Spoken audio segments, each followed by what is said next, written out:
Just yesterday, Deadlock peaked at over 125,000 concurrent players as we got the latest hero, Celeste. And it's been kind of a crazy past couple of weeks for Deadlock creators, for Deadlock players, and I assume for Valve. And I think that Deadlock is gaining a ton of momentum right now. I mean, if you just compare it with another game that I guess released recently, for example, Highguard, who peaked at just shy of 100,000 concurrent players. I think most people don't realize, what things most like game developers would do to get over 100,000 concurrent players on their games. It's an insane, absurd amount, especially for a game that, requires someone to invite you, which might seem like a small barrier, but definitely stops people. So I'm really hyped about Deadlock. Clearly, a lot of people are really hyped, and I assume you are too. Yeah, man, I'm super stoked. It's been a really good couple of weeks because we've had so many fun hero releases, but to see the player base grow and to like be like, for instance, I'll like open Reddit and it'll be on like the r/gaming sub and be like, Valve's new game Deadlock is doing really well, and I'm like, yes, that's us. We're doing it, guys. Like we're on the main gaming subs now. So it's really cool. I'm really excited for what's happening, and hopefully we maintain. We've still got, we're still in this like hero release hype where it might kind of taper off a little bit, but that's fine. Like we were kind of expecting to see a massive increase in players. We've already kind of hit what we were expecting, which was the 100K mark. We talked about that in one of the Yep. earlier episodes, and it might even go more. We still got one more hero to go, man. Apollo. Sorry for all you Apollo players out there. Your time's almost there, almost there. But Yeah. what are we talking about today, man? Because I think it's kind of obvious, but might as well let the peeps know. Yeah. Yeah, so first of all, for anybody that's new to watching, because with new players comes new watchers, right? Well, welcome to the Bear Pit. This is a Deadlock episode where we do a weekly episode, except for last week because we couldn't find the time. But, other than that last week, which sorry about that, guys, we kind of went a little bit, ghosted everyone. But hey, we're back and we're going to stick on schedule. And we do a weekly episode where we usually discuss, topics in the community. Sometimes we'll look at certain Reddit threads. We'll discuss heroes, items, meta, game development, whatever it is. Sometimes we'll have guests. But today, obviously, with the big update, we're going to discuss a lot of the new heroes that were added that we haven't talked about yet. And we've kind of got a lot of heroes to talk about because since we missed last week, well, that means that we missed essentially every hero except I believe Rem is the only one We that caught Rem. we've discussed. So yeah, so we're going to discuss every hero except Rem. And we'll discuss them in reverse order, meaning we'll start with Celeste, and then we'll kind of work our way back. And we're going to talk about kind of our initial thoughts on these heroes, what perhaps the community response has been to them, right? How do people feel about them? What's good about them? What perhaps isn't good, if there's anything. And that's going to be our main topic today because I think that there's a lot to say already. I mean, that's 4 heroes to discuss. That's a huge amount of discussion, and that's what we'll be covering. Yeah, it's especially since some of these heroes have already received like balance updates to try and like help out, the goods and the bads of them. But there Yep. is a lot of each hero, and in general, it feels so cool. Like each time one of the heroes came out, I was like, dang. It looks so good. Like the hero is so well designed. The kit is so well designed. Like each aspect of this hero is so unique that it feels like no other hero, at least in my eyes. Like none of these heroes that have released Yeah. feel like they're a carbon copy of any other hero from another game. Like yes, there's spells that are similar. So I mean, we can start with Celeste, reverse order. For instance, Spell's Yep. ultimate is an iconic ultimate. This is an Yep. ability that has existed since Dota 1. It exists in League of Legends. I'm not sure about Overwatch and all these other ones because I don't play those games. But it's Chain Frost, man. It's Chain Frost. Yep. It's Brand's ult. I don't remember what his ult is called, but Brand from League of Legends. It's his ultimate as well. The Chain Frost, just Yep. bouncing ball of death. I'm so excited to see this in Deadlock, and I think it's going to be a really scary ability when we talk about that in a moment. Yeah. But first thoughts on Celeste. The amount of detail that went into this hero design is unbelievable, from the multiple poses when you're dashing or sliding and the sparkles. Like everything makes this hero feel so freaking cool when you're playing her. I couldn't believe it. Like it's Yeah. yeah, they're so good at designing heroes. It's unbelievable. No, I think that's an interesting point because I don't know if you remember, but obviously I don't follow the leaking community too closely, but I do keep an eye. And Hmm. when Celeste's initial design was quote unquote leaked, right? A lot of the public opinion was that it was a terrible design and that the hero like looked completely out of place. And to be Oh honest, like the no. leaked design obviously doesn't look anything like what we got at the end of the day. And that's I guess that's just a little nugget of wisdom of like, guys, like when if you are making your opinions off of leaks, you should probably not do that because there's a reason why you got to let Valve cook. And perhaps that what we got leaked was either not true, it got modified, who knows. But obviously when things are works in progress, it doesn't have anything to do with kind of the finalized product which we got, which is extremely polished. The hero definitely fits the theme. Like, yes, she's Absolutely. very sparkly, and yes, she's very colorful, but she still has those kind of like dark undertones that fit the city, I would say, the cursed apple. She I mean, her animations are probably, I would say, the best animations we've had so far. Like all of her Yeah. animations are like top notch. She has a lot of unique animations. I'm a little bit sad that Lash had to lose his sparkles for Celeste to gain her sparkles.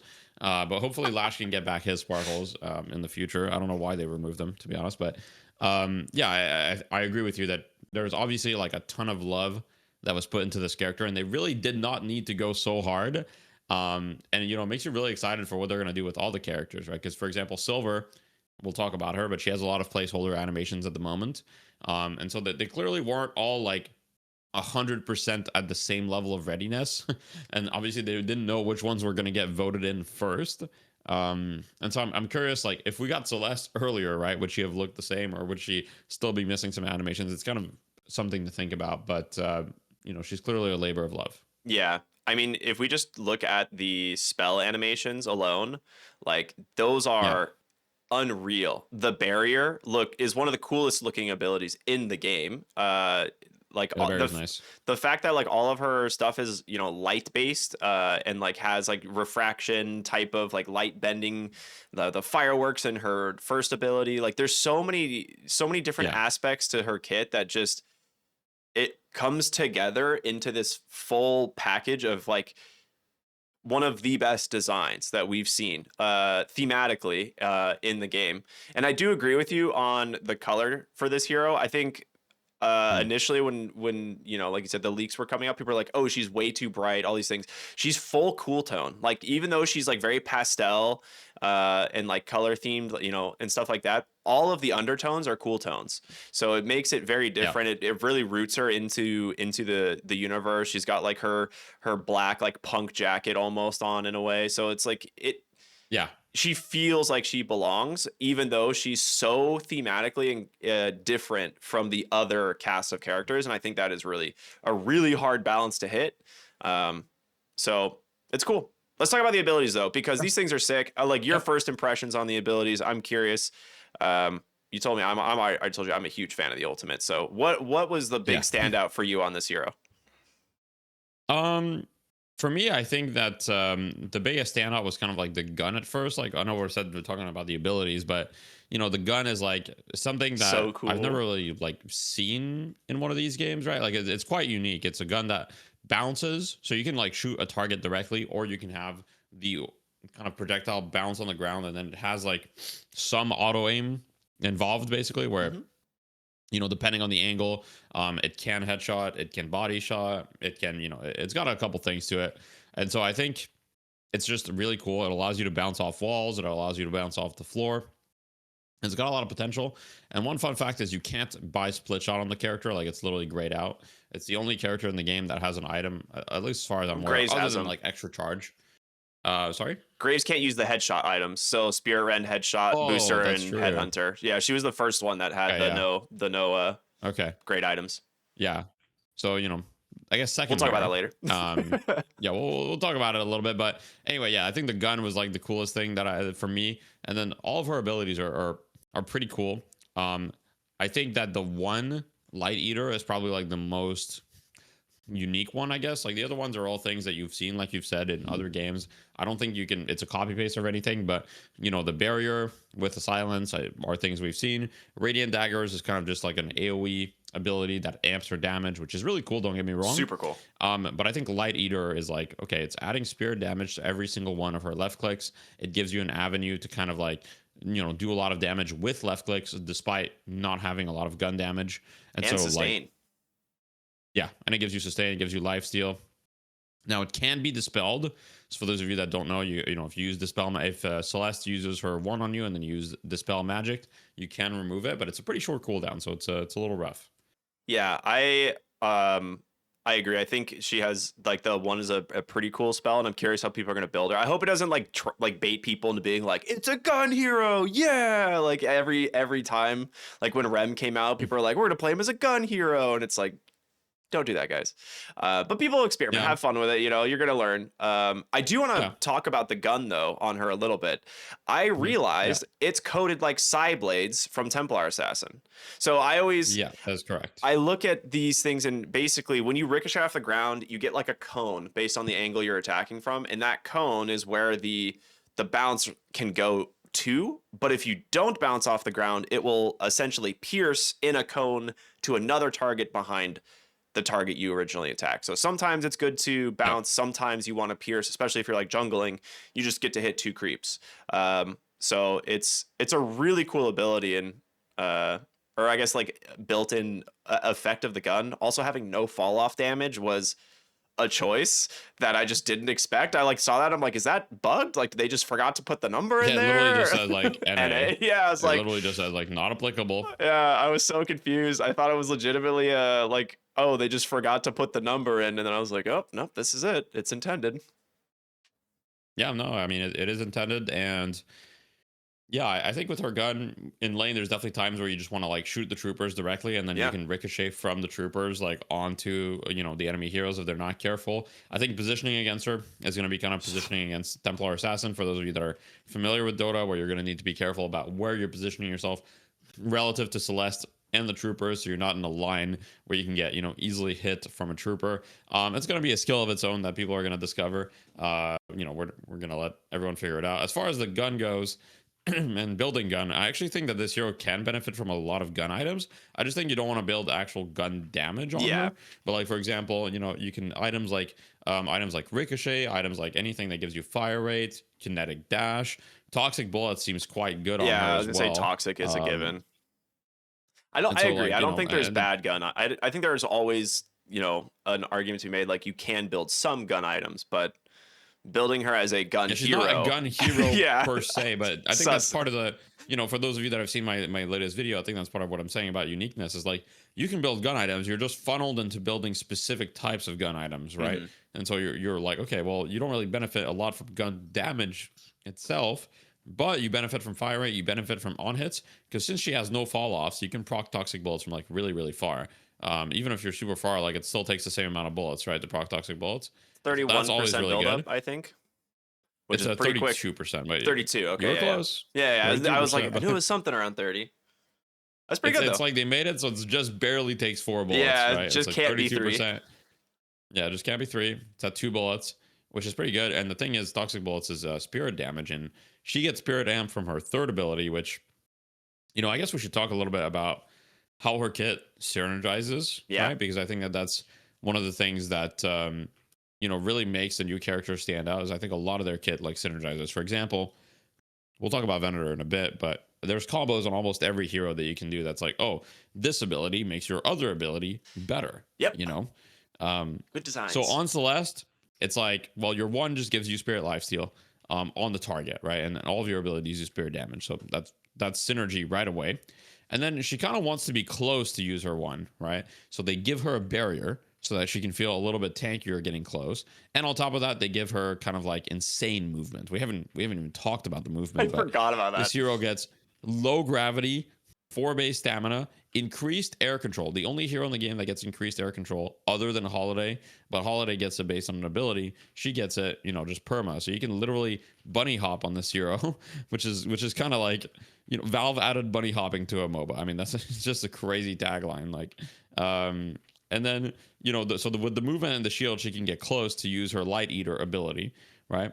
And then Radiant Dagger is just like an AoE ability that amps all of her damage, because most of her damage that she does is spirit. and then her ultimate just kind of adds to the spectacle, with slows so that she can control them and stay on top of people, right? So her ultimate is just slowing people, being really annoying. It slows and it also reduces the dash distance. And yeah, I think her kit is very synergistic. Yeah, and I will say that was like one of the first things I noticed is like you look at how you want to play her and you're just like, okay, like I get a couple stacks on my amp. Like now, like you play around your actual spirit amp on this hero. Like that's when you're looking at team fights, you're like, okay, I got a couple stacks, like we can fight, right? Like you really Yeah. want to try and like take advantage of those like innate synergies in this kit instead of just like kind of willy-nilly throwing your abilities out, which like you can have fun doing that anyway, but um Yeah. I like the counterplay on the barrier is also super cool. Like she's somewhat fragile, like she doesn't have great health gain, like one of the lower health gains, one of the lower dash distances in the game, but she at least has the 4 stamina, so it's like it What do you mean by dash distance? She or, actually she's bucket one. or not dash, sorry, dash speed. Her dash speed is slightly lower, isn't it? Or is it? I don't know. Oh She's no, bucket she's one. the She's the highest. fastest dash She's the speed. highest dash speed Yeah, next yeah. to Yeah, Vic. yeah. Or no, there's No, one other person. well, she has the same as there's only 3 buckets. So, okay, for those of you that are watching, I think this is a good time to explain it, right? Because I think a lot of people don't understand the buckets. So there's basically when you hear someone say bucket 1, bucket 2, bucket 3, it's because a few months ago, at this point it's probably like 6 months ago, I can't even remember, but it's quite some time ago, Valve pushed out an update and they were like, hey, we added kind of like dash buckets, so we recategorized some of the heroes, and this was basically in an effort to kind of like rebalance, like, okay, heroes that are kind of like tankier, like brawlers, and kind of like nerf their mobility a bit. Yeah, yeah. So bucket 1, bucket 2, and bucket 3 are basically, bucket 3 is like the slowest dash speed possible. So I believe you're like 5% slower dash speed. Bucket 2 is just like average, so it's just average dash speed, and then bucket 1 is faster dash speed, right? So I forget the exact percentages, but heroes like Paradox, for example, are bucket 1. Heroes like Victor is like last. Lash would be bucket 2, right? And then heroes like Abrams, maybe Victor. I forget Victor. I would need to double check, but Abrams I know for a fact is bucket 3, and Celeste is bucket 1. So Okay. she has kind of like, she has a lot of stuff going for her. And as far as movement goes, she has basically everything that you could want movement wise. The only thing that she has movement wise that is, I guess, a little, I wouldn't say subpar, but like her actual move speed on the ground is not very fast, 6.2 meters. But obviously, like, she's not supposed to just move around, Yeah. like walk around, right? She's the hero that you need to like use dashing on, and like buy yeah. stamina mastery, and you're probably never buying enduring speed on this hero. I was okay. That's what I was gonna say. I think there is the trap of being like, oh, she's so slow. Let me buy enduring speed. Whereas the alternate mindset is just dash everywhere, right? Like this Yeah, hero's dash is so insane that you're just like, yep, yeah. quick instant air dash, and you cover like 3 times the distance in that time frame. She also has like elevated like wall bounces from what I can tell. Like her wall bounce is slightly better because of her like lower gravity. Like we were Yeah, I think her able. wall bounce is the same. It's just that she can stick in, like, she can stay in the air longer, right? So it looks better, I think. Yeah, so Yeah. it's really neat. Like I think the overall movement that people are going to come up with on this hero is going to be kind of wild, but I forgot what we were even talking about before we got to the dashing. But But we're talking about kind of like all of her, like she has crazy movement, she has crazy synergy. What I want to say about the wall bounce real quick, because it is, you bring up a good point. It's not necessarily that she has a better wall bounce, but she has an advantage because of her gravity, meaning that, so Valve, like, I don't even know, like maybe 8 months ago, added kind of like a cooldown to your wall jump, meaning like if you wall jump and then you wall jump again right away, you don't really go anywhere, right? yeah, So like the second wall jump kind of doesn't take you anywhere. However, and the cooldown was long enough so that realistically, no hero could get a second wall jump that would take them higher, right? Every hero in the game, unless you had stamina mastery, your second wall jump would literally just like, at best stall you in the air, yeah. right? However, with Celeste, since she has low gravity, she can actually get a second wall jump that takes her higher. So yeah, that's just a fun fact, I guess. Yeah. I think for the most part, there's going to be like a lot of people playing against this hero that are going to be very, very, very shocked at the amount of damage that she does, because I think when I was talking with a lot of different people who play the game, their initial assumption was like, oh, she's going to be mostly like a support hero. And I was like, we've got a good, like, we got, Rem, who came out, who's just a straight hardcore support. And there's some others. And this is a full blown caster. There is no, like, this hero is meant to do damage, and a lot of it. And Yeah. like, there's no sugarcoating this. Like, she is going to, like, absolutely obliterate anyone who she just catches off guard. Like, think of her in the same way that, like, you view other, like, major spellcasters in the game, like Sinclair or Lash, like stuff like these. Like, these guys are actually just meant to, like, blow you up in a spell combo, and Celeste is absolutely filling this, like, a very similar role. Yeah. I think Celeste is slightly more sustained damage. Like she doesn't have the same amount of burst that some of these other heroes might, but Yes. she's obviously very, very strong. And she does a lot of damage. I would say that she is probably like, I mean, I don't like kind of making conclusions early about things because I like to, give it some time.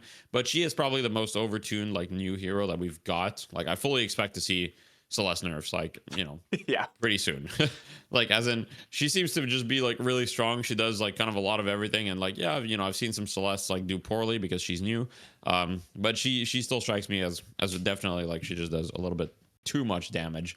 And so I fully expect a lot of her abilities are going to get nerfed, or her gun's going to, like, something about her is going to get nerfed. We'll see. But 100% she's a caster. She's not a support because, usually the way that supports are determined is like, okay, like what utility do they provide in their kit? So, I could see Silver being more of a support than Celeste, because Yeah. Silver has like, Bola. a disarm. And like, yeah, she has a disarm. She has Bola. She has, these other things.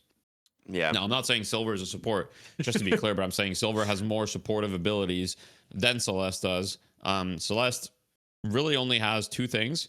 One is a silence, which is conditional, right? She can't even guaranteed proc it. Like someone has to attack her, right? So she has to frontline. She has to be like in their face, and they have to destroy the barrier.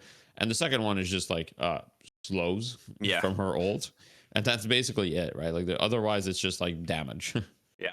I will say one thing about the ult that I was thinking about, and this is why I feel like people are going to complain about this ultimate, because they're gonna die to it and be like, I can't see this. Like it's just killing me in fights. Like when you think about Dota or like MOBA, like classic MOBAs where you're looking at the top-down perspective, seeing Yeah. the ability bounce around is pretty easy. You could see where it's coming from and where it's going, and like splitting up as a team is much simpler. I think in this Yeah. game where you're just like, you have the Z axis, your camera is, where it is, I think it's going to make it very difficult to actually avoid getting caught by this ult, like in a group with people, especially when you factor in the, like, we're Yeah. inside buildings a lot of the times. Like, imagine being in mid boss, like in one of the ramps, and she just chucks an ult through there, and you're like, oh. So I think her ult is going to cause havoc Yeah. for a while until people get good at dealing with it. But, that's part of the game. But I think it's going to be funny. Yeah. I think it'll be funny. Yeah, I think you're 100% right that it's going to be harder to deal with in this game than it is in a game like Dota or top-down MOBA. And that's a factor that they have to consider when balancing. And, I think that they made the orb like really shiny. Yeah. So, like you could, so you could like hopefully see it. But I mean, you're still sometimes not going to see it and not going to realize it. And I mean, traditionally at lower ranks, this ult, like people are gonna grief with it. Like, Yeah. like it's the same in Dota where like you've got like, please get away from me, and then they just run towards you, and then you guys just both die. Same thing is gonna happen in this game. I'm waiting for the clips. It'll be good. Yeah, exactly. We'll get the funny clips. And my perspective on a lot of these things, as well as balance, etc., is I think, frankly, I think most people are quite reasonable, and I think that there's a vocal top percentile of players that might, complain about balance sometimes when new things are released. But I think the large majority of the player base is like, it completely understands that if you release 6 new heroes, very likely some or many are not going to be balanced right away. And I don't think that's most people's concern, is for the hero to be balanced right away. As long as Valve, responds to like, oh, this hero clearly looks overtuned or undertuned pretty quickly, which they've already, done some changes for some of the previous heroes. And I'm sure that they'll do changes again, probably, either by Apollo release or after Apollo release. I don't think anybody's too concerned about like whether the hero is like OP or underpowered like right now. Yeah. No, I agree. I think you got to give them some time to breathe before you kind of like, you don't want to overreact, right? Like you don't want to suck the fun out of a new hero by just making them terrible. Yeah. And I think there's Yeah. definitely a balance there of being like, okay, give them some time to breathe, see how people feel about them. If we notice like we flash back to Victor when that hero was released, there was a very immediate realization of like, oh, way too much damage, way too unkillable, and it was a quick patch. And I think, Yeah. we haven't seen too many levels of that. We'll see about Celeste because it's literally been 12 hours or something. Yeah. Yeah. But when it comes to the other four that were released, nothing to that level, which is cool. But yeah, I have to say, like, Celeste might be my favorite of the characters that are released so far. Not even my playstyle, but just design wise and polish wise, Celeste stole the show, I guess you could say. Very Yeah. thematic for her. Yeah, I think it's kind of like a very common thing where I don't know what it is, but historically the heroes that get voted in like later, even like last hero patch, are tend to like become very loved. I guess the exception to that would be Drifter, where Drifter got voted pretty late, and he didn't become very loved. But I think a lot of people like really liked Victor, for Yeah. example, and he got voted in pretty late, stuff like that. So the voting, like sometimes people ask me in my chat like, oh, why the Apollo hate, or why this or why that, and it's like, at the end of the day, the voting is just like a fun mini game. It doesn't actually really like say anything about how enjoyable the character is going to be or how loved they're going to end up being. It just says, all it says is like people's first impressions are like they want this hero because they like the initial design, and that's really all that it says. Yeah.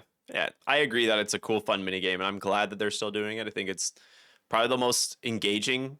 It's probably one of the only ways that they actually engage with the audience right now, because like we've talked about many times, there's Yeah. no systems to keep people coming back to play Deadlock. But Yeah. this does, right? So it's kind of cool. I don't know if we have much more we want to discuss about Celeste, but we got a lot more heroes to talk about, so we can move on to Venator Yeah. unless you have other ideas. No, I mean, we got to keep Keep it the going. ball Otherwise, rolling. the episode's gonna last, like 5 hours. So I mean, let's move on to Venator. I mean, we've got the priest, Dude, he's so cool in the game, and he's got some dad vibes, like Yeah. like he has, I guess, what you could describe, what the kids would describe as aura, in the sense that all of his voice lines are like fucking intense as hell, Yeah. and it's pretty crazy. Yeah, this hero, again, another super fleshed out, really cool, well polished design. The only hero that we have that is built this way, in the fact that he has everything scaling out of percent weapon damage. Like all of his abilities, is the first time that we've seen something like this. There were like talks about it. We've mentioned it in the past. It'd be cool to see heroes that had different types Yep. of scaling, and Venator Yep. does that. They're like, all right, fine, you want a weapon hero? Here he is, Venator. He comes to the fight with a Tommy gun, basically, that launches grenades, a shotgun in his other hand, and then of course the crossbow of the gods on his back, which, like, just stakes Yeah. everyone to the ground. He's so sick. Yeah. Like my first impression when I saw him, kind of exceeded what my expectations were for this hero, I think. Yeah, I mean, I famously had 0 votes on Venator. Same. As in, it's just not really my type of hero. It's just a gun hero or whatever. But I think, and I'm just not that interested in gun heroes. Full disclaimer. But I think as far as gun heroes go, they did a very good job. Like, he is quite an interesting gun hero. He's got synergy in his kit. Like, for example, you can shotgun people into your trap. Mhm. That's a cute little combo that you can do, where you can like shotgun and put your trap, and then if they are like against the wall, they'll get stunned, and then they'll get immobilized by the trap. So stuff like that. It's just the simple things really make a character stand out. He can use a shotgun while he's in his ult. Now, obviously, on day 1 of release, his ult was like Very mega bugged, and you were literally one-shotting people. That was not intended, but even after that, right now you still kind of do a lot of damage. Like, if you max your ult, right, and you have a decent build, building a lot of weapon damage, if you shoot all 3 shots at someone, they're basically guaranteed dead. I would say that there's very few Nice. heroes, unless they have like metal skin or they have, like specific counters to you. Until they have specific counters to you, you shoot all three shots at someone, they're almost guaranteed dead. I haven't really seen a whole lot of heroes that are able to tank it, and it's the first hero in the game that really seems like a true like kind of like anti-tank hero for two reasons. One, he's got built-in anti-heal, and two, he's got pure damage, meaning Yeah. the damage bypasses any resistance. And so you have the spirit resilience, you have bullet resilience. No matter what kind of resilience you have, well, that's just going to go through it. Now, the pure damage is only bonus damage; it's not all the damage of the Mhm. ability. But once you're a decent amount of boons, like let's say you're even without a lot of boons, like it pretty easily does 300 damage. I'm testing it right now at 14,000 souls. The bonus damage is already 300. So Pretty you're getting good. 900 pure damage if you have max ult. Yeah, and I mean the builds I've been seeing have definitely been including the max ult fairly early. Yeah. This hero, I had a revelation, a moment where I was like, I've played this hero before, and I don't know how many people out there have realized this quite yet. For anyone who has played Paragon or Predecessor, one of the original like third-person MOBA shooters, this is Murdoch. This is like identical to Murdoch. It was one of the most straightforward gun carries in the game, and it's been elevated. They took the concept of Murdoch and just made it better, which is great. We love that. But it is so cool to see that they're like willing to bring ideas from other games and just like improve on them. And it's pretty neat. Like Murdoch was the like my most played hero, and so I was like sitting there and like in the lobby, I was like, why does this feel so familiar? Um, and then my buddy was like, "Yo, did you play this game?" And I was like, "Yeah, that's him. It's actually just Murdoch," which is rejoice for all you predecessor or Paragon players who were like missing maybe some heroes that you didn't get to play anymore. Yeah, I mean, I think that when it comes to game design, like people obviously get their inspiration and ideas from others, and we've had so many games at this point that it's very hard to have like a actual fully unique Yeah, concept. I don't really care like how like fully unique the hero is. To me, it's about like the execution. Like, okay, is it unique to Deadlock, as in like we didn't have something like this in Deadlock before, and is it done well? And I think that Venator definitely fulfills both of those things. Now, and then he's got, the grenade is pretty cool. Like it's another bounce mechanic. Like they're adding some more like kind of skill shot mechanics in the sense that you can express your skill with some cool bounces. Same thing kind of with Celeste's weapon, right? So we didn't really have a whole lot of things like that before. So now they're adding that. And he also has some stats that scale off spirit, both his spirit and bullet resist scale off spirit. Now it's a very small amount, and unless you have a lot of spirit, you're not really gonna notice it much. But it is kind of cool. And like you said, everything scaling off of gun except his trapped is the first of its kind in Deadlock. yeah, We don't have another hero that scales everything off weapon. We have some heroes that scale some things off weapon, and it's mostly melee abilities. yeah. It's It's pretty much melee. only Yeah, melee abilities, in fact. The only exception, I think, is Paradox Carbine, yeah, which does scale off weapon. But other than that, it's kind of just like, oh, Viscous Puddle Punch scales off weapon, technically. Calico Leaping Slash, Billy's first ability, dash right? down. Bash down. Um, but yeah, we haven't had a hero that's like so unapologetically just a gun hero, and I am kind of glad that they went with this design. Yeah, I really like it. For those of you who maybe struggle against him, buy Metal Skin. You'll like it. It's a great way of stopping Battleskin's very good. pretty much all of his damage until he has max ult. But it still blocks the bullet damage part of his ult, right? Which is the Yeah, big deal. So it does. Yeah, it's a really you have to itemize against like I think the reason I like this hero and the design of like both Celeste and Venator, when you put them side by side, you look at them and you're like, you have to start itemizing specifically to deal with these heroes. Like, you're against a Celeste and she has an ult, like maybe start considering, warp stone so you can spread out of the fight easier and get some more spear resilience. Like Venator, get yeah, yourself some bullet resilience and a metal skin. Like you can't just like look at the enemy team and build the same items every game. And I think Valve's trying to like make you like have to consider the lineups a little bit more with the designs. And heroes like Venator definitely push that in another direction of being like, okay, well, if you don't build any bullet resilience or resistance or anything like this against a Venator, like you're just you're gonna have a bad time. Like you can't really fight this guy. Yeah, it's also like, it makes it easier to itemize against those heroes, because in the past we've had a lot of heroes that deal hybrid damage, Yeah. and that makes it hard to itemize against them, because you're like, okay, well, what do I build?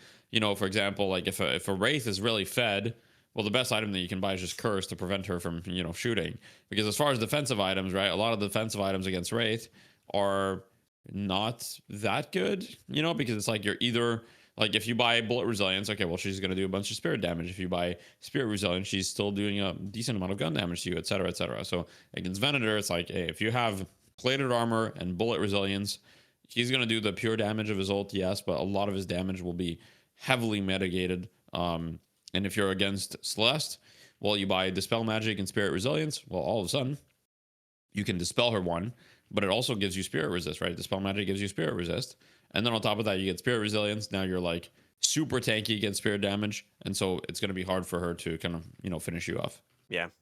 Yeah, it's cool. Venator, I think the I don't think like he has like the most complex kit, which I think is the reason I actually like him as the design. Like when you're like a player coming in and you're coming from like other shooters and like you just want to play a gun hero, like Yeah. you don't want to come in and try and learn a Lash or Holiday or Yeah, something. exactly. Like this is the reason I was talking about like this being a very similar hero from another game is that it was the most approachable hero. Like whenever someone would come in, this was the hero that they gave you as the demo. Like, oh, you want to play a carry hero? Try this one. And I feel like The sniper of this game. yeah, exactly. It's the sniper. It's like there are heroes in every MOBA where you think of them as like this is the most straightforward carry without it being too complex. And Venator, it's not that he doesn't have skill expression. There absolutely is. And I think that's the elevated part of the kit that I was talking about, where it's like they took the idea of it and made it way better. And I think that like leads to just excellent design from the development standpoint, and finding ways to make a more approachable, very straightforward, M1 carry hero, but not make it boring. And I think that is a thing that can Yeah. happen when you create simple, like quote unquote simple heroes for people. Is you're like, oh, it's heroes just kind of boring to play, but Venator doesn't feel that way. Yeah.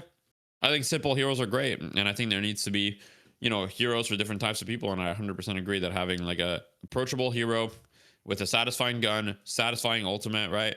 I think a lot of shooter players are going to find a lot of satisfaction into basically, I mean, his ult, I just consider it like a railgun from Quake. Yeah. It's basically a railgun. It's almost instant travel time.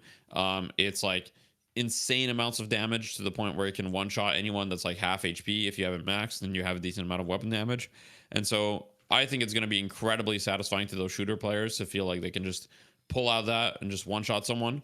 And so, yeah, like I think overall, great design. Not my cup of tea. I probably won't be playing Venator like at all, or very little. But I'm glad that they added him to the game. Yeah, I will. As someone who played a lot of Murdoch, this will be a hero that's constantly in my rotation. I feel like it's just. Initially I didn't think that was gonna be the case, which is the fun thing. Like this was a hero I looked at, I was like, oh, I don't know if I'm gonna like really care all that much about him. And then I played him and I was like, okay, I actually do kind of enjoy him. Because sometimes I want a simpler hero to play, Yeah, sometimes, Yeah, you've of been course. playing Deadlock for like 5 hours. You're like, I need to chill out a little bit, not play, Yeah. an exhausting hero and just go hold down M1 and kill some people with a crossbow, and that's fun. Um, Yeah. no, I think the design of the hero in terms of, I mean, outside of the spells, but we talk about the actual design. The details on this hero are super cool, right? Like it's similar to Celeste, like you get a lot of detail in the actual model. Like he looks like this kind of crusading priest that's just it's like you took the Punisher and like Van Helsing and just kind of slammed them together and you're like, yeah, good luck. Yep. Like I feel like it's such a Yep. cool combination. The lore behind him is super sick as well.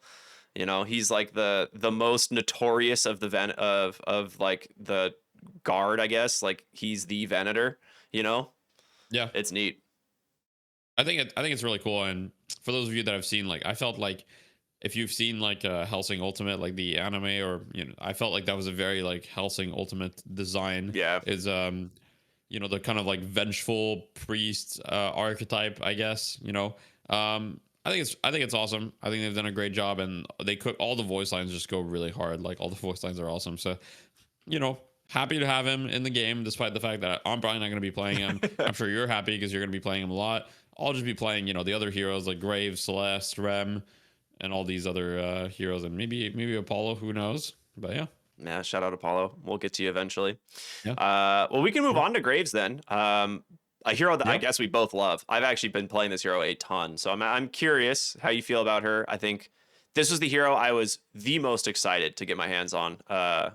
Out of the whole new cast, was Graves. I Mhm. just generally love the theme of the hero. She's a necromancer, and like having quote unquote summons. We'll put it that with an asterisk. But having summons in a game like Deadlock was something that we were always like, how are they gonna achieve this? Right? This isn't a MOBA, Yeah. or it's not like a top-down type MOBA. Like, how will they achieve that? You They, can't control them, right? Like yeah, it's not like StarCraft. yeah. Like, how will it work? So I'm curious about your thoughts Yeah. on Graves. Yeah, so my thoughts on Graves are, first of all, I guess I want to start with the most obvious stuff, right? Which is a lot of people were like, oh, Graves has an auto aim gun, and that caused a lot of outcry, I guess, so to speak. In the sense that, there's definitely a part of the community that was very vocal, that is very anti auto aim, right? And I get it, because Deadlock has a lot of shooter players, and when it comes to shooters, I've played a lot of shooters, and obviously if I'm playing, like if I'm playing like a shooter like Quake and some guy has aim assist, I'll be like, well, that kind of goes against the spirit of the game. But this game is a MOBA and a shooter. And my opinion on these things is that it's great to have heroes like Venator who, reward you for being able to hit all of your shots, especially with your ultimate reward, pinpoint precision. If you hit every shot, you're going to kill someone guaranteed, right? Almost. But it's also great to have heroes that are accessible for people that have more of a MOBA background, that, don't really have the aiming skills. Like Graves fulfill that role for me. So I'm kind of like an in between, because obviously my mechanical skill is, I'm not like terrible mechanically. Like I say I don't have like great aim or whatever, but the reality is, compared to the average player, of course, I have much better aim than the average player. It's just compared to like the top, 50 players in North America, I'm definitely not like a standout aimer. I'm definitely like below average in the top 50. And so having heroes like that for me is great. So I'm a little bit biased. I'll fully admit my bias, in the sense that these heroes do allow me to kind of like showcase what I'm good at, which is, macro, which is movement, right? And kind of like focus a little bit less on the hitting the head part as much as possible. Which I think part of the beauty of Deadlock is that there's so many different ways to show your skill expression. And so I don't have a problem at all with the fact that the gun is auto aim. And when I play against it, it hasn't really felt that frustrating. I think every other part of Graves kit feels more frustrating to play against than the gun. So I didn't really get the outrage. I agree. I think it was really funny to me because I was like, oh, dang, like I didn't know that was gonna, like, no one knew that this was gonna be the type of gun that she was gonna have. So I loaded it in and I'm like, all right, what does the projectile look like? And I was like holding it down, like, what is happening? Like, is she like bugged? And then I like walk up to the hero and I'm like, oh, it's a siphon. Like, this hero siphons. Like, that's really neat. I like that. Like, thematically, it's way better than it being a projectile in the first place. So I just want to get that out of the way. Like, anyone who's hating on it, it's like, you got to consider the fact that like these heroes are built around a specific theme, and keeping them, uh, you know, respectful of that design and that theme, like, it's going to determine a lot about like the choices Valve makes, right? Like, they're not going to just be like, oh, we'll give her just like a random projectile because we Yeah. want to give her a random projectile. It's like they've thought about how this weapon is going to work, and they've designed it a very specific way so that you can't proc headshot items. Like, yes, like for things like resto shot and spirit, spirit shot is, what is this thing called? Mystic shot. There it is. Mr. Shot, yeah. Yeah, like those types of items are pretty good. But I think overall the I like the fact personally that it is just like a drain. Like I said, just aim in on the, like, you just have Yeah. to be in in the general direction of a hero, you'll get the drain and it's fine. But I also very much agree that the most annoying part of her kit are her abilities. Like, she is super difficult to play Yeah. against. This is a macro control hero if I've ever seen, and that's why I was so excited to see it. Like, you know, it's coming Yeah. from a Dota and like 20 years of playing MOBAs. I'm dating myself, actually. People do not know how old I actually am. I'm not going to say. Okay. But it's like coming from that much of a MOBA background. Like, I've played all of them, and this is the stuff in MOBAs that I love, is like finding ways to abuse the map and force other people to respond. And Graves does this better than almost any hero in the game right now. And it's like, it's I don't know. I'm so glad to see a hero design like this in the game that doesn't just cater to the shooters and the M1 players and being like, oh, well, this hero doesn't have like the highest skill expression because, right, there's not like the aiming part of it is taken out of the equation. But I think using her spells well is the skill expression. Like, knowing when to use them, where to use them is a Yeah. Of whole different skill. And I think that's really important to course. Yeah. keep in the game. Yeah. Like, definitely, this hero is not gonna, this hero is never gonna come up in the discussions of like, what's the hardest hero in Deadlock, Yeah. right? Like, it's never gonna come up in those discussions. It's not the invoker of Deadlock, right? It's never gonna be like, Yeah. yeah, this hero has like an insane like skill ceiling when it comes to execution. But it's just like, hey, if you have good game knowledge and you feel like you're held back by your aim, well, here's a hero for you. And I mean, Mo and Krill is similar in some ways, right? And Yeah. I'm sure that there will be other heroes in the future, and there already are other heroes that don't need like incredible aim. So I think it's good. If we talk about her abilities briefly, like, I think that as far as summons go, her Jar of Dead, in my opinion, is well designed because it has very clear counterplay. So if she throws Jar of Dead on you, you can light melee, and that also includes some cool little mind games where if she gets really in your face, sometimes she might be able to like throw a parry in there as well. Yeah. I've seen that happen once or twice, and then you parry the light melee, and then you just kind of insta kill them. So that's kind of cool. But that's one counterplay. You can shoot them, and Ricochet like pretty much hard counters Jar of Dead, Yeah. right? Like, if someone has Ricochet, like there's a haze with Ricochet, like, yeah, your skulls are not doing much. Like, they're gonna get cleared pretty quickly unless like the haze is busy. So it's like, if left alone, the Jar of Dead will do a lot of damage, which is why I think she was complained about a lot, especially at lower ranks at first. But if you kill the skulls, they kind of don't really do that much, right? And then the grasping hands, which is her second ability, is probably, I guess it's really annoying to play against, and it's very good like when it comes to control. Like, just putting down walls, like the walls are pretty big themselves, and you can block off like entire areas. Like, for example, in the mid boss pit, you can, well, first of all, you can just put it on the crystal and it's really good. But you also have the alternative of putting it on the stairs, like vertically, basically, and it covers like The whole almost the ramp. entire staircase. Yeah, and they can't really dodge it, right? Because you have to double jump over it, and you can't really double jump over it in that situation. So just like, oh well, can't use that ramp anymore. Um, so I think that's pretty cool, and it also plays around the fact that she wants to defend her ultimate, which is Borrowed Decree, which spawns those kind of ghouls. And when she has it maxed, the fact that it spawns like 3 ghouls instantly, and they all deal 5% max health damage. Like, someone's on top of Current you, health. you pop the tombstone, all of a sudden, yeah, sorry, current health damage. 15% current health damage is no joke, right? Yeah, it's a lot. If you just tank 3 ghouls, all of a sudden you're pretty hurt. And then she puts down grasping hands, meaning it's pretty hard for you to take down the tombstone, and then you've got to deal with her skulls. I mean, and then during all of that, her passive, she's draining you of your weapon damage, and she's stealing spirit resistance.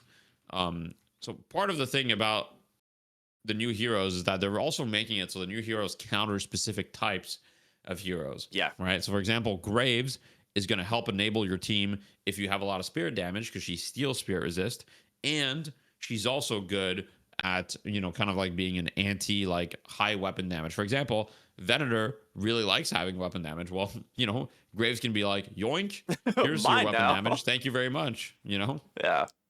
Yeah, I love that aspect, like the built-in siphon gives you like a lot of ways of building the hero that can be kind of determined on the game that you're in. Like if there's just a ton of gun heroes, like maybe you can invest a little bit more into the gun siphon. But I think in general this is a hero that like struggles with movement and mobility a lot, as you do have to invest into mobility items on her like fairly early.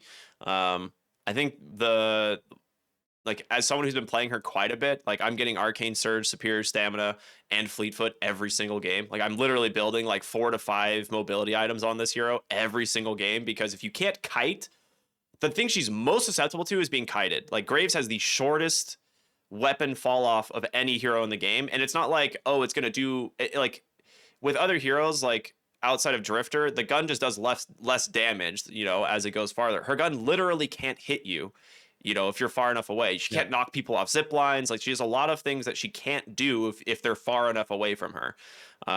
So being kited is like one of her biggest weaknesses. Heroes like Vindicta, you just kind of like stare at them in the sky and you're like, well, bye, and just like go somewhere else because you can't do anything. I mean, outside of knockdown, right? But exactly, yeah. That's why you have stamina mastery in like every build, right? Yeah. So you can like kind of maneuver and use instant air dashes to kind of try to avoid being kited. And if there's a Vindicta or Grey Talon, you can use wall jumps and stamina to try to make it in the sky. But she has clear counterplay, right? You kite her, she's terrible. Yeah, you're right. It's really cool to see, like you said, like they're putting heroes into kind of like more specific. I'm gonna use the term bucket again because like I don't really know a better term for it, but we've talked about Celeste and Venator, how they hit like a very specific archetype, and Graves is a macro based like anti-carry or anti-hero. Like it really, like she turns your strength against you and your positioning against you, and like she's very good at punishing mistakes that other people play or other people make. Like you have to play against her very differently than if you were playing against like any of the other heroes, and I think that makes for a good design as well. Yeah, I agree. I think that having clear weaknesses, clear strengths is like, okay, Graves. If Graves gets set up in an area, good luck. She's kind of insane in the mid pit. Yeah. Like for mid boss, I mean, to be honest, a lot of the new heroes are kind of mid boss demons, right? Like Rem ultimate, like Venator has the traps and the grenade. I mean, Silver's ult form is like crazy in the pit as well. A lot of her abilities are AoE in there. You've got Celeste with everything, like her 3, her ult, her 1, even her AoE silence, like all of that stuff is going to be crazy there. So a lot of these heroes are actually really crazy in the mid, which I mean, that'll be for another episode, but what brings into the discussion of like, okay, like how do we balance this mid boss objective and make sure that the fights in there are not like too chaotic, and they can be like, because right now every game is decided by mid boss, which is fine, but it's another topic. I just kind of want to plant the seed, I guess, of thought there. But yeah, I think Graves is really cool. And what that reminds me of is, well, we actually went in the wrong order because we skipped Silver, and Graves upset Silver. Oh my gosh. Everyone thought that Silver was going to get in first, but it was actually Graves. I forgot. So we just went in the wrong order, but that's no big deal. My brain was still thinking that Silver beat Graves, even though she didn't. Whoops. Yeah. She did not. Yeah, Graves actually, I didn't expect it, but yeah, Graves got more votes than Silver. And then obviously Silver came in third, which I think we can move on to, I guess Zergi's wife, Silver. He's playing her so much, dude. Yeah. It's true. He is playing her a lot, and she's kind of like a transform hero. Now some people are like, oh, that's kind of like the old Shiv, like very, very old Shiv was supposed to like transform when he had max rage. So they kind of like kept the idea, and I don't think like a shape-shifting hero is a new idea at all. Of course, kind of like every MOBA has them. Dota has like Lycan, for example, just as an example, Brewmaster, etc.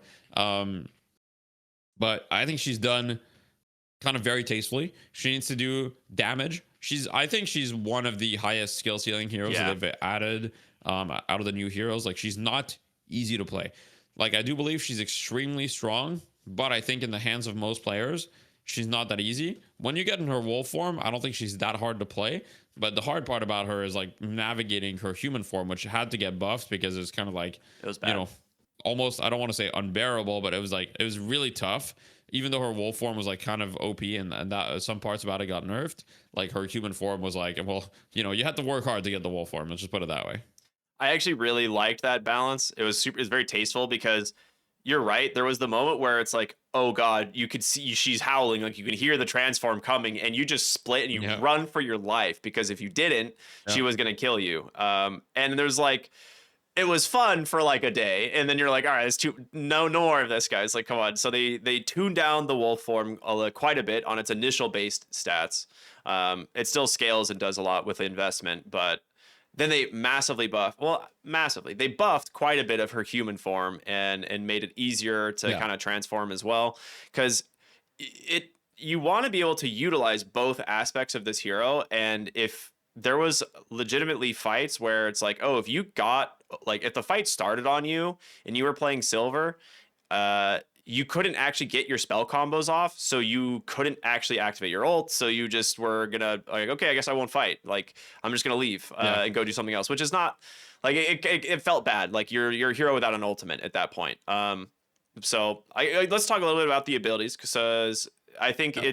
she has one of the coolest designs. She has a set of abilities for when she's in her human form. She has an entirely separate set of abilities while she's in her wolf form, but they are paired up. So your investment into one in like affects the investment into the like The other form. corresponding Yeah. Like if you form, right? max one, it like also like maxes one in your wolf form. Yeah, exactly.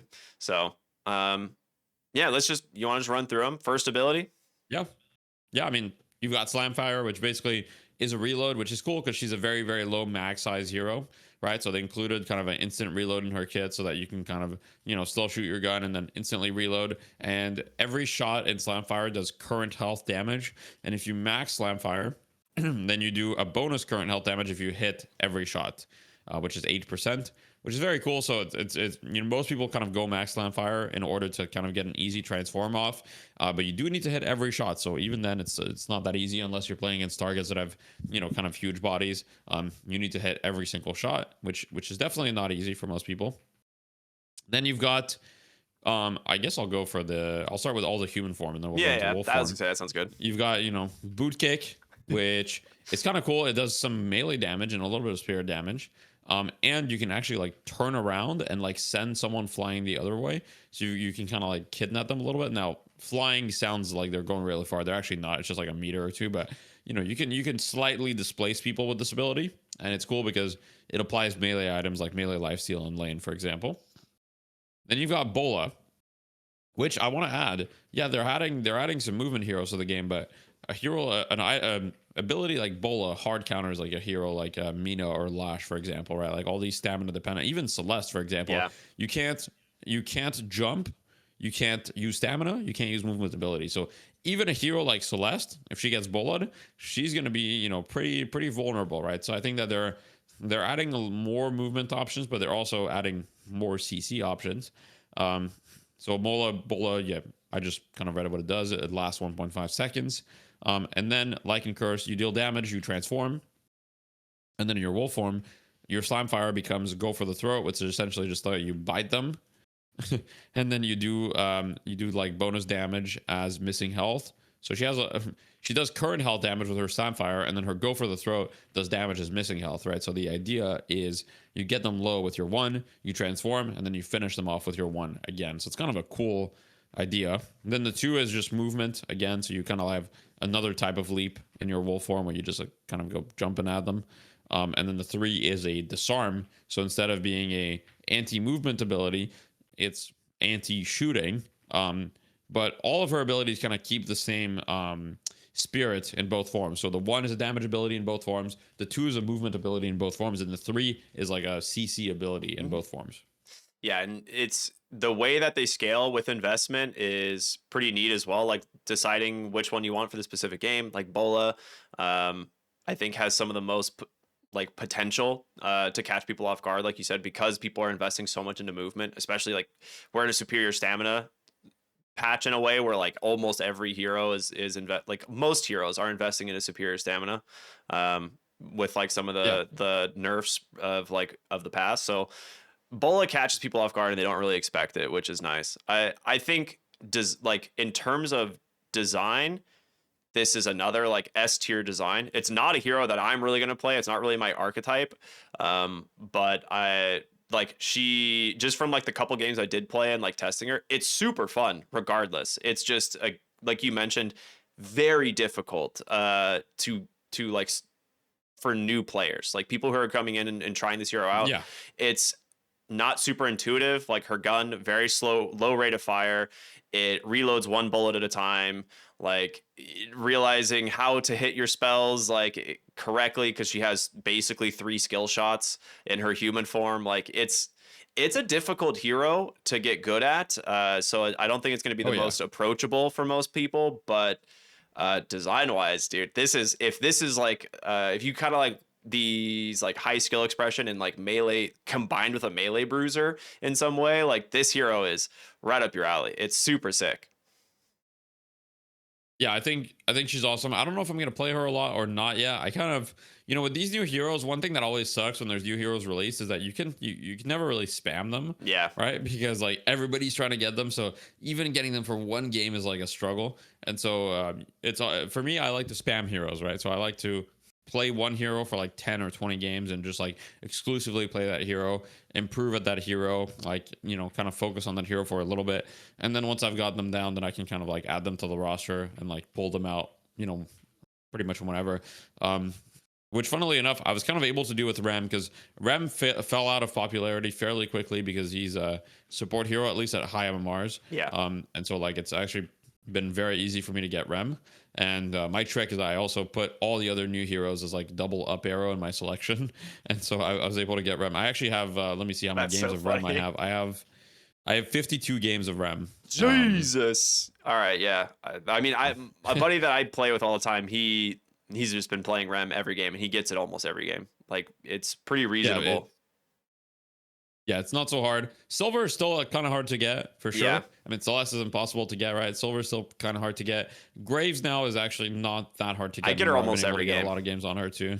Yeah. Yeah, I have like 20 something games on her now, so that's kind of cool. But yeah, I think Silver is a lot of fun. Every game that I've had with her, it just feels so satisfying when you transform. It's just like something like I don't know. It's just so fun. Like transforming is it's just so fun. And then you get in there and the animations. I know that a lot of her animations are default, but in her wolf form, I feel like they're pretty cool. Yeah. And the attacks feel good, and so I like her a lot. I could definitely see myself playing her.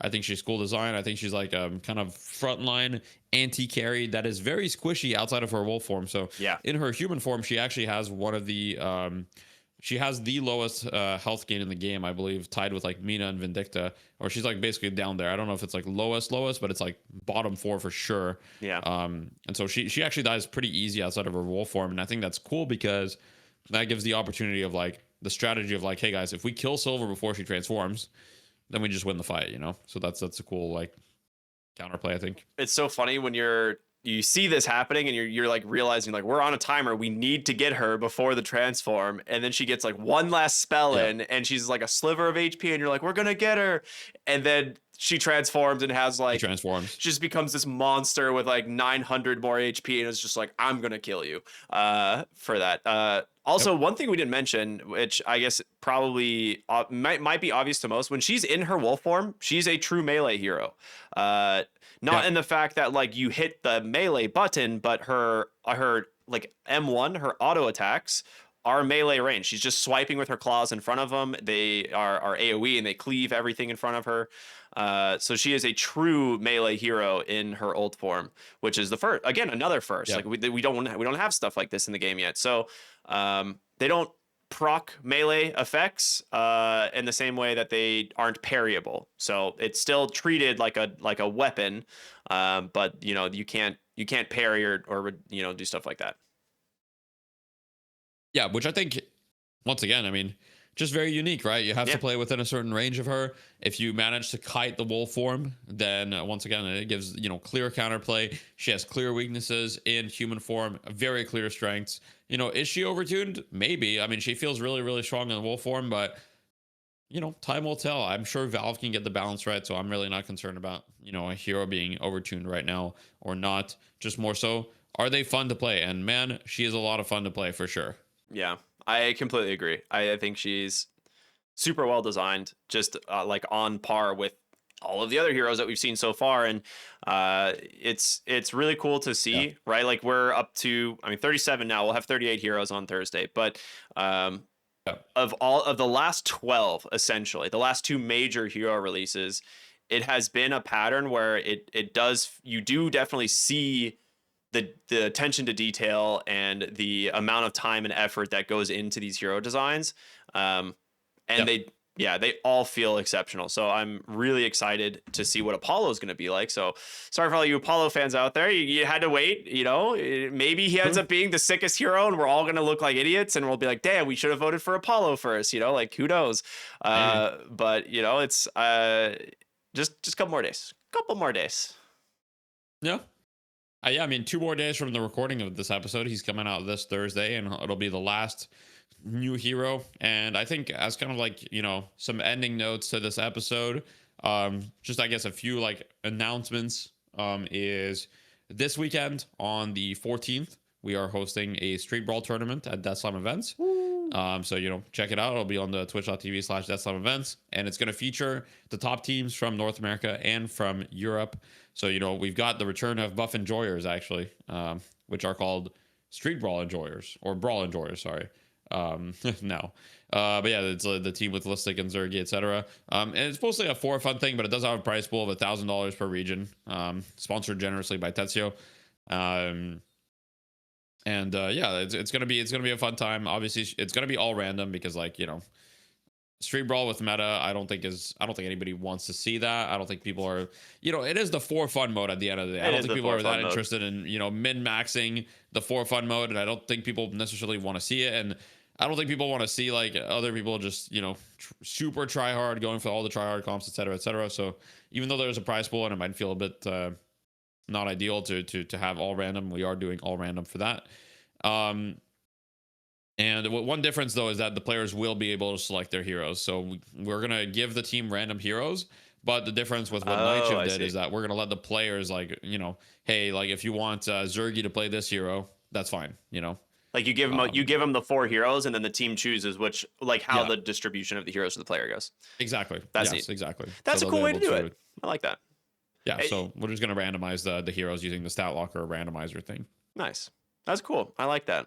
I know Deathslam League 3 is coming to an end. I think there might still be a couple divisions finishing up as well, right? Yep. I think they haven't finished their finals yet, but that's been coming through. That was super fun. Is Division 1 of the Premier League still set to finish, or are they still ongoing? Are they already done, or are they ongoing? I think everything should be done by now, but I'm not 100% certain. But I think everything should be done in theory. So, nice. Yeah, it remains to be seen, I guess.